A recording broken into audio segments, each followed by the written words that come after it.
Hi, I'm John from Motorcycle Sport and Leisure magazine. I've got the TomTom Bandit camera here. Really good bit of kit. I've been really impressed with it while I've been using it. I've used it in a fair few places now. I've also been comparing it to my GoPro Hero 3. And what I really like about this Bandit is how simple it is to mount. It's one of the mounts here. If you imagine that on your bike, it's really simple just to click it on and it's on. And even with gloves on, you can take it off, click it back on again, but it stays secure. Now, once it's mounted, it's easy to move the camera around, so you can get any position, which again, I find a lot easier than trying to use a GoPro mount. GoPros are good, and they are used by a lot of pros, but they're just a little bit of hassle, I find, and this is great. Now, one of the things said about the sound, it picks up a lot of wind noise with this standard front lens, but you can take this off and put the waterproof lens on. Now, you still do hear a little bit of chattering through this, a little bit of rattle, but it does cut out a lot of the wind noise. But if you do want better audio, then the best way is to open the flap up and fit this optional microphone. Now with this, you could get perfect audio anywhere you wanted really, because you could either run this mic into your helmet, tuck it under the seat, put it somewhere where you can hear the engine note, the exhaust noise. It's a good option, but I think most riders are probably going to use it without the mic. Now, when I make bike videos, I tend not to use the audio from the camera anyway, because you still, regardless of what you're using, you get a lot of wind noise. You don't get that greater sound from the engine, so I tend not to use that. Now, another thing, take this mount off. This is an optional mount, which allows you to position the camera anywhere. Clip that on. It could be attached anywhere to the bike, and again, obviously you can still move the camera around because that's part of its own bracket. Unlock that, you can tip it up, it will rotate round. So this gives you the option of placing the camera absolutely anywhere. It's a really, really clever idea, that. And again, it just makes it very simple and very versatile. Also, using the camera, charge it up, just take the back out, plug that straight in.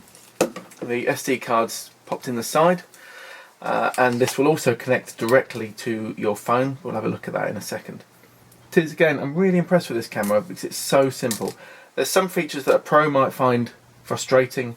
The audio, the picture quality, you can judge for yourself. I'm really impressed with it. There's points where I think maybe the GoPro's better, but have a look for yourself, see what you think. For me, the versatility of a camera is what matters the most, and when I've used drifts, I was always impressed with how simple they were. Although there's no camera, no screen on here to see where you're positioning it, the link to the phone is absolutely excellent, very, very fast. So it's easy to position it if you need to. But also the display is very simple, very clear. Now, while this hasn't got a screen to show you where the camera's pointing, it's still got an excellent display for really quick and easy use. So if we go to photos, straight across, see I've taken 16 shots, you can instantly get to setting up the Wi-Fi to connect to your device. These are the settings for your speed. Now I'm indoors, so it's not found the GPS. Your card, and if you have the heart rate monitor, you can go down to general settings, go back, go to video. Again, you have the same options there. You can change the size of the video, whether it's wide or normal view, and you just have the really instant access to everything in here. We've also got the slow motion. I've got this set at 4x slow motion, 720. You have your time lapse and cinematic, which shoots in the higher res 4K, but 15 frames per second.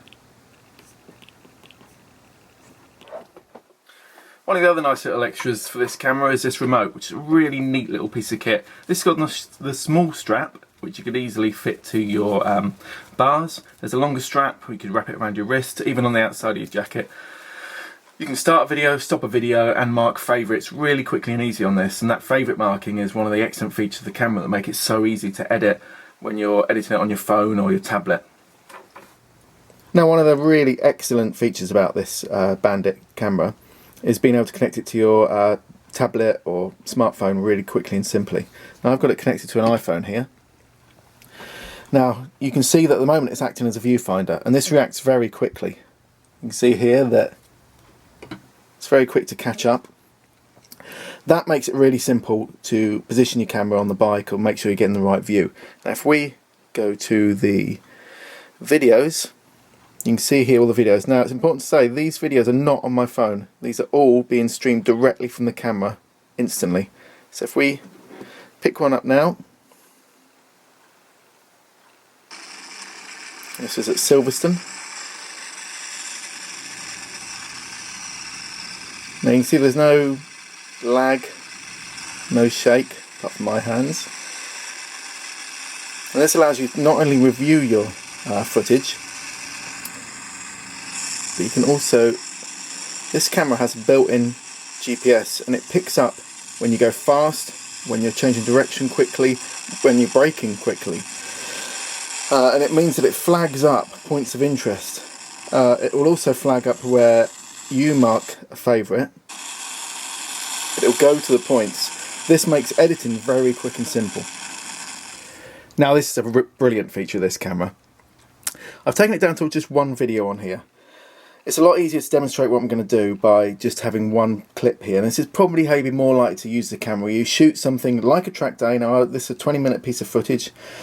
You get back and you want to see the best bits. Now one way of doing that is to look at your highlights. Now I didn't mark any of these highlights, although you can use the remote control or the button on the back of the camera. The camera itself has marked all of these. High speed, acceleration, braking, change of direction. It's doing this through the built-in GPS. And picking bits that it thinks are going to be quite good. Now, if we go to create a story, you can add highlights manually, or you can shake the camera, shake your phone, sorry, and then it creates 6-second segments pieced together to make your own little video. Only you can decide how effective it is, but it is actually a great way of showing quick bits and sharing instantly with your friends on Facebook, or of course exporting a video. And what's really cool is if I add an overlay, you can have show your speed, show your G-force, show your altitude, or show your heart rate. You can't show your heart rate without an additional sensor, but let's go Speedy Devil.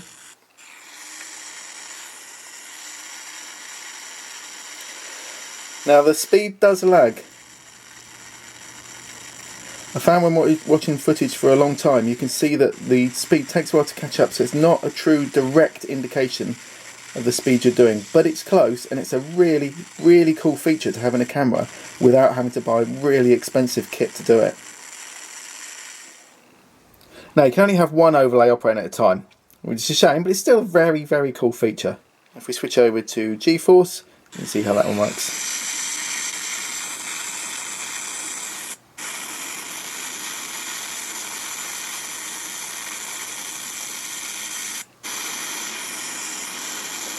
So I prefer the speed one. So I'll change that back. Change Speedy Devil. Now I'm going to share this, which means writing it to my phone. Now it's come up already 50% completed, and that's because my phone went to sleep, mine does after about 30 seconds of inactivity, and that lost a connection with the camera. So it's now creating a connection again. So it's just something to be aware of, but it's great to know that the camera does reconnect straight away with your phone when you open the back up. And that's it. I can now save the video.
That's it.